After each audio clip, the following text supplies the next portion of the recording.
अस्सलाम वालेकुम नजरीन, आप खेल के मिजाज से बहुत ही अहम ब्रेकिंग न्यूज़ से आगाह करते चलें कि पाकिस्तानी टीम इंडिया में होने वाले वर्ल्ड कप के लिए रजामंद होगी और पाकिस्तान का पहला मैच कब होगा और कितने बजे शुरू होगा और इंडिया के कौन से स्टेडियम में खेला जाएगा, मुकम्मल अपडेट इस छोटी सी वीडियो में। इससे पहले अगर इस चैनल पर पहली दफा विजिट कर रहे हैं तो इस चैनल को सब्सक्राइब करना ना भूलिएगा। नजरीन, आपका कीमती वक्त है कि बगैर चलते हैं वीडियो की तरफ। पाकिस्तानी टीम इंडिया में होने वाले ओडीआईज वर्ल्ड कप के लिए रजामंद होगी। पाकिस्तानी टीम पहला मैच 6 अक्टूबर को क्वालिफाइड करने वाली टीम के साथ हैदराबाद में खेलेगी।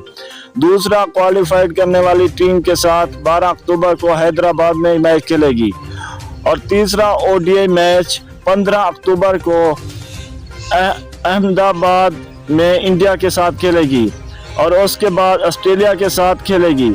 उसके बाद अफगानिस्तान के साथ खेलेगी। 27 अक्टूबर को साउथ अफ्रीका के साथ खेलेगी। 31 अक्टूबर को बांग्लादेश के साथ कोलकाता में खेलेगी।